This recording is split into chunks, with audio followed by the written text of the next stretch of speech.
Om Swastiastu. Perkenalkan, nama saya Dewi Diana. Di sini saya akan menjelaskan video tentang pengembangan aplikasi sistem informasi geografis berbasis website atau biasa disebut WebJS. Untuk kedepannya, WebJS ini digunakan untuk menyajikan dan menampilkan informasi dari data geografis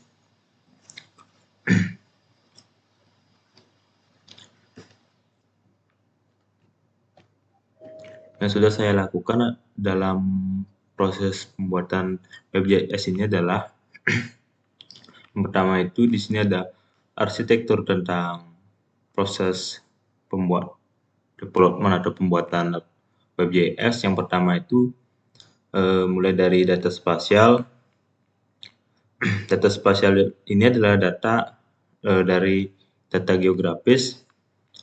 Data spasial ini pertama bisa kita langsung publish ke GeoServer atau juga diimport dulu ke PostgreSQL.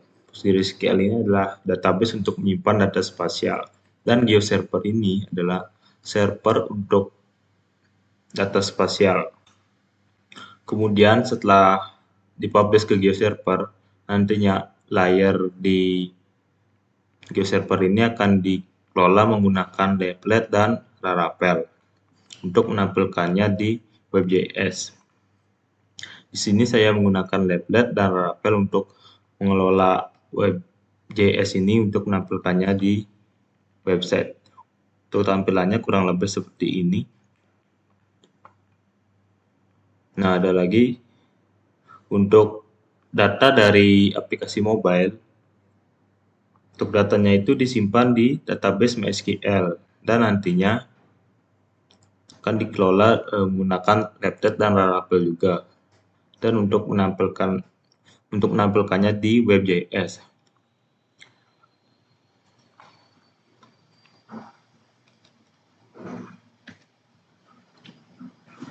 Oke, selanjutnya yang sudah saya lakukan adalah yang pertama itu adalah menampilkan dynamic marker point dari database MySQL. Di sini data marker point ini sudah berasal dari database MySQL. Di sini saya menggunakan field trip Chachuangsao yang saya dapatkan dari Kageo. Kemudian ditampilkan di WebJS menggunakan Laravel dan Leaflet.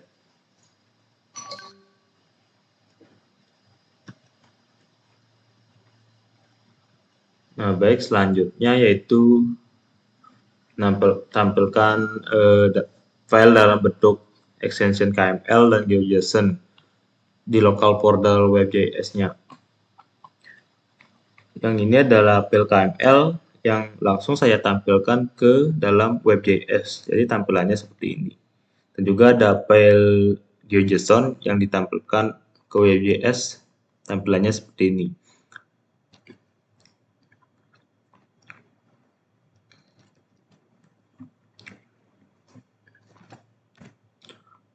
Oke, saya akan menjelaskan kekurangan dari menampilkannya langsung dalam lokal foldernya. Misalkan kalau file KML ini berukuran besar, maka loading yang dilakukan di browser akan memakan waktu yang cukup lama. Dan juga jika GeoJSON-nya filenya cukup besar, juga loading yang dilakukan juga cukup lama. Jadi untuk menampilkan dari lokal folder ini kurang efisien jika ukuran filenya itu terlalu besar. Nah, selanjutnya yaitu import file data spasial. Di sini saya mencoba menggunakan file dengan extension HV. Yang pertama saya lakukan itu adalah untuk file SHV ini saya import ke database PostgreSQL. Lalu setelah berhasil diimport ke PostgreSQL, lalu saya publish ke GeoServer. GeoServer ini adalah server untuk data spasial. Lalu setelah itu untuk menampilkannya di WebJS menggunakan Leaflet dan Laravel.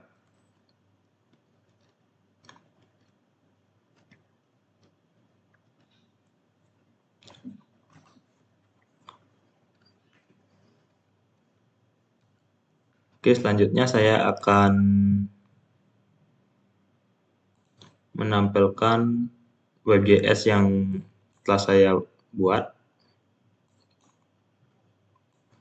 Untuk tampilannya baru seperti ini. Di bagian kiri ada sidebar yang nantinya menampilkan informasi dari layar yang ditampilkan di peta ini. Lalu di pojok kiri atas ini terdapat pencarian yang nantinya digunakan untuk pencarian tempat lokasi misalkan. Lalu di bawahnya ini ada beberapa pilihan base map. Di sini baru ada Google Hybrid, Google Street, Google Satellite, Earth, dan OSM atau OpenStreetMap. Jadi saya coba menggunakan Hybrid. Nah, untuk Hybrid tampilannya seperti ini dan bisa menggunakan base map yang lainnya juga. Lalu di pojok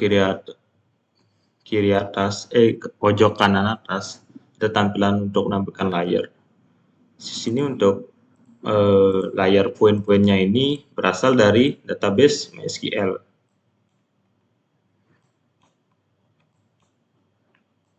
Data-datanya ini saya dapatkan dari Alfred Chachong yang dimiliki oleh KGU-nya.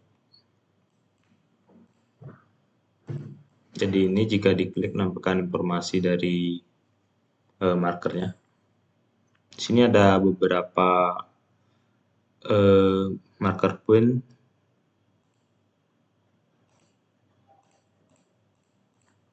Lalu di bawahnya ini adalah KML Thailand Province. Nah, untuk KML Thailand ini saya menggunakan folder lokal. Jadi di folder lokal itu langsung ditampilkan di sini. Ini filenya ukurannya tidak begitu besar, jadinya saat loading di web browser tidak membutuhkan waktu yang lama. Jika filenya itu besar, maka loading yang dibutuhkan di browser akan cukup waktu yang lama. Selanjutnya ada River Flow.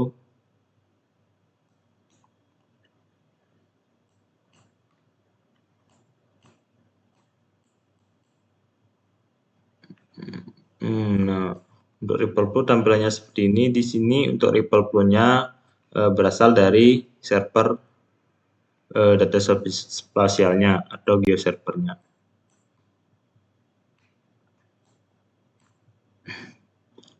Nah, untuk solusi dari jika data spasial itu bersifat besar, maka kalau ditampilkan melalui folder lokal, maka loadingnya akan waktu yang lama. Jadi solusinya itu kita publish dulu ke geoserver, lalu ditampilkannya melalui geoserver ke WebJS-nya. Di sini ada waterbody. Ini data waterbody, River Flow saya dapatkan dari download di browser. Data-data ini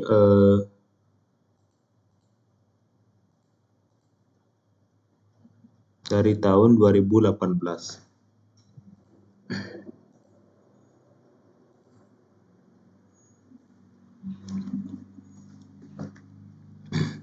Oke, baik, mungkin sekian video pembahasan dari saya. Terima kasih.